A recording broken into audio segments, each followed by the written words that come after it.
리더십 명상은 카르마를 많이 활용하는 거예요. 그러니까 이 사람이 갖고 있는 성향, 기질, 어떤 품성 이런 것들을 배제하는, 어려운 길을 가게 하는 게 아니라 그런 걸 스스로 알아차리고 닦아갈 수 있도록, 그것이 하나의 깊은 생명의 강렬한 어떤 경험을 할 수 있는 통로가 될 수 있도록 그 길을 이제 닦아가는 거죠. 자기 능력을 개발하는 거죠, 어떻게 보면. 워낙 시대가 좋으니까 정보를 모으는데 이제 좋은 시대가 됐으니까 훨씬 더 빠를 거라고 봐요. 왜 그러냐면 정보를 갖다가 우리가 끌어모아도 나 자신을 모르면 헛공부를 많이 하거든요. 예를 들어서 이제 제가 이제 경전을 막 공부를 해. 깨달음을 얻기 위한 공부지만은 깨달음은 뭐다? 이거 없잖아요. 예를 들어서 이제 깨달음은 무엇이다 라고 글로 이렇게 박아놓는 게 있는데 이 스님은 이거라고 얘기하고 이 스님은 이거라고 얘기하고 이 사람은 이거라고 나의 스승은 이거라고 얘기하고 근데 다 맞는 말이야. 이렇게 말로써 표현되어질 수 있는 그 어떤 상태가 있을 거다라고 생각하면서 막 그냥 책으로 열심히 이제 막 들이파요. 열심히 이제 들이파지만은 정작 내가 나를 못 보면 소용없는 거잖아, 그거. 내가 나를 이제 볼 때 이제 의미가 있는 거지. 그래서 정보는 많이 얻지만은 결국에는 영성의 나다움이라고 우리가 표현할 수 있는 나에 대한 각성과 자각 없으면 소용없어요, 그냥. 아무리 정보가 많으면 뭐 할 거야. 근데 나에 대한 각성이 있고 그렇다면 굉장히 빠르거든. 그러니까 저 같은 경우에도 막 공부를 갖다가 많이 할 판이었는데 아예 포기해버린 거죠. 그래도 이제 좀 지적으로 뭔가 딱 나름대로 말할 수 있는 건 있어야 되지 않을까 싶어가지고 일단은 이제 반야심경 정도는 이제 열심히 공부를 해놨고 그 다음에 이제 명상에 관해서도 이야기할 수 있어야 되니까 남방불교 쪽, 그러니까 초기불교. 그래서 이제 윗바사나에 정통한 책이 있어요. 작은 책이 있는데 빠빤차라는 책이 있어요. 그 정도. 빨려를 이렇게 한 건데 그 책 정도 그냥 몇 권만 좀 읽어놨어요. 그리고 나서 이제 많은 지식은 좀 라주니치 책을 몇 권 읽은 게 전부예요. 난 공부를 의도적으로 안 했어요. 그걸 한들 내가 헷갈리기만 하고 내가 말을 해봐야 그 사람들 말을 전달하는 것밖에 더 돼요. 그러니까 나의 어떤 살아있는 깨달음을 전하는 게 아니라 그냥 지식 전달자밖에 안 되는 거잖아. 그럴 것 같으면 차라리 책을 권해주고 이거 읽어보세요, 저거 읽어보세요 하는 게 낫지. 책 보는 건 일단 포기를 해버리고, 그러니까 탁발만 다닌 거예요. 탁발 다니면서 나를 보는 훈련을 한 거죠. 나를 보는 훈련을 하다가 어느 순간 나라는 어떤 자각이 일어나더라고요. 나는 이 상황 속에 이런 감정을 갖는구나. 이 상황 속에 이런 의지가 일어나는구나. 이 상황 속에 뭔가 내 안에서 이런 게 일어나는구나. 이런 걸 갖다가 그냥 스쳐 지나가고 뭔가 명확하게 더 깊게 알려고 하지도 않았고 그냥 끊임없이 밖을 향해서 나를 변호하려고만 했고 나를 갖다 지키려고만 했고 나를 포장하려고만 했고 난 이런 존재라고. 그러니까 내가 뭔가 지식을 갖추는 것조차도 나를 포장하는 것밖에 안 되잖아요. 그렇게밖에 이제 안 했지 나를 본 적이 없더라고요. 근데 탁발을 다니다가 나를 본 거야. 나에 대한 자각이 일어났어요. 그것만으로도 얼마나 마음이 자유한지 내가 어디로 가야 될지 우왕좌왕했던 마음에 방향이 딱 서지더라니까. 그 방향을 딱 가지고 책을 보니까 보이는 거예요, 그때부터는. 그러니까 경전은 뭐 많이 볼 것도 없더라고요. 그래서 경전 해석을 내가 하더라고요. 그때 이제 다시금 반야심경을 봤어요. 반야심경이 내가 알던 게 아닌 거야.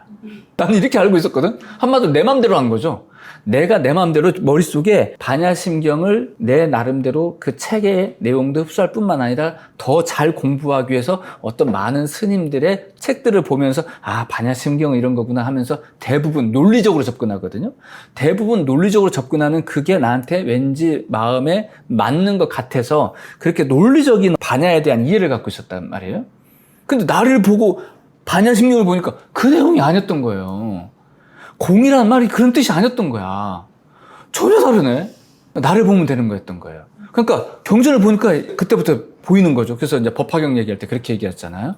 모든 세상의 경전은 불경뿐만 아니라 세상의 모든 경전은 내 안의 영성을 밝히기 위한 참고서이기 때문에 내가 나를 보고자 하는 의도가 없다면 이거 보다만 한 거다.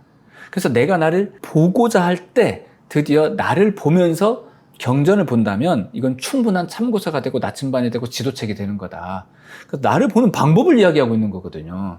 그러나 쓰여있는 표현은 뭔가를 경험하고 뭔가 판타지적인 신을 경험하고 천국을 경험하고 뭔가 에너지를 경험하고 축복을 경험하고 뭔가 바깥에서 얻는 것으로 에고적 표현을 할지언정, 그러니까 에고적 표현을 하다 보니까 어때요? 경험들이 다 다를 거 아니에요, 그죠? 이 사람은 이런 문화권에서는 이런 식으로 깨달음을 표현하고 저 사람은 저런 문화권에서 저런 식으로 깨달음을 표현한 거예요, 그냥. 그럼 왜 그렇게 표현할까요? 그 문화권에 있는 사람은 그렇게 말을 해야 알아들으니까. 근데 그 말 가지고 여기다 써먹으면 맞겠어요? 문화가 다른데? 전혀 못 알아듣는 소리가 되는 거지. 그런데 내가 나를 보니까 이 사람은 이런 표현으로 자기를 보라고 이렇게 얘기한 거고 저 사람들은 이렇게 한 거구나. 이렇게 그 경전이라는 게 생각보다 친절하더라고. 너무 친절한 거야. 근데 나를 본다는 개념 없이 이 경전 보잖아. 경전 갖고 싸워요. 전쟁도 나잖아. 경전 해석 갖고 전쟁 나잖아. 그죠? 이슬람 같은 데 보면은. 그런 거 아니에요? 근데 나를 본다라고 보면 표현이 다르더라도 헷갈릴 일이 없는 거야. 헷갈릴 일이 없어. 저 문화권에서는 저렇게 표현하는 게 맞아. 그래야 잘 알아들어. 요 문화권에서는 이렇게 표현하는 게 잘 알아들어. 그렇게 하는 게 맞는 거지. 근데 서로 다른 얘기 갖고 서로 싸워버리면 어떡하냐고. 자기를 안 보면 그런 식이 되는 거예요. 근데 내가 나를 보니까 그렇게 이해가 잘 되더라 이 말이에요. 그래서 나를 본다라고 하는 관점을 가지면 완전 정보가 공개되어 있는 이 사회에서는 자기 발전이라는 거는 속도전이에요. 그냥 얼마 빨리 될까요? 그죠? 나를 보면. 그러니까 나를 보느냐 마느냐 이제부터는. 나를 자극하느냐 마느냐. 그러니까 이게 AI가 저렇게 많다? 소용없어. 나를 못 보면.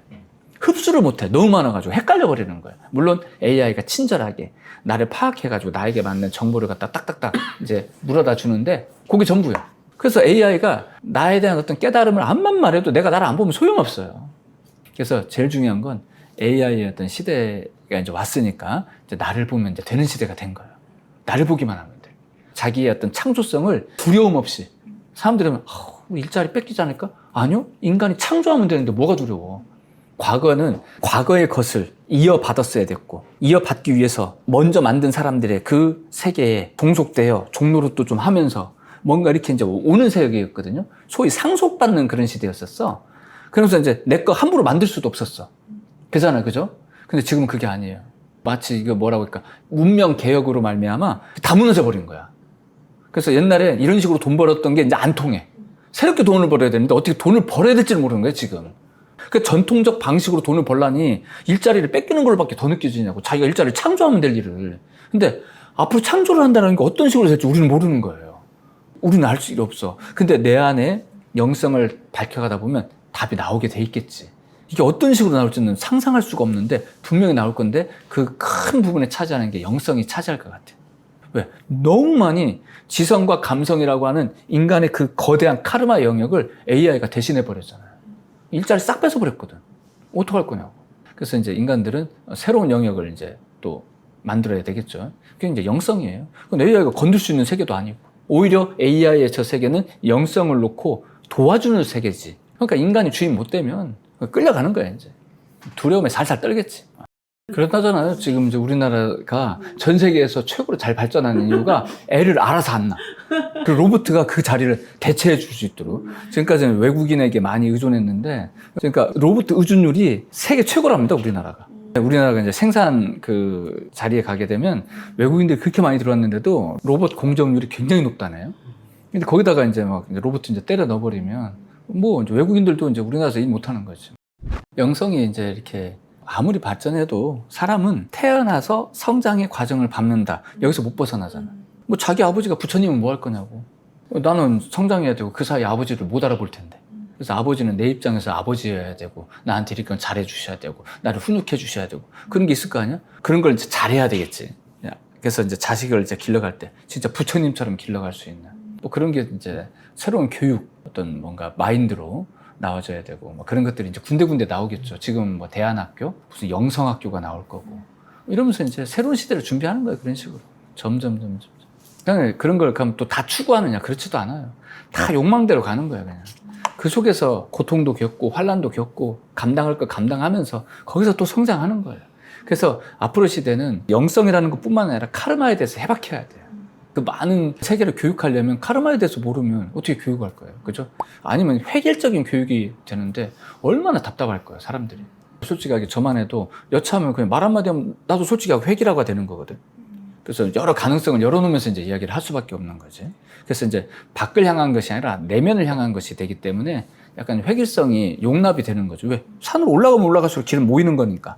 나무도 가지 끝에서는 꽃 피우고 열매 맺겠지만은 뿌리를 찾아가면 가지가 모이는 거잖아. 결국에는 한 줄기로 모이는 거고. 그것이 결국에는 땅속으로 들어가는 거고요.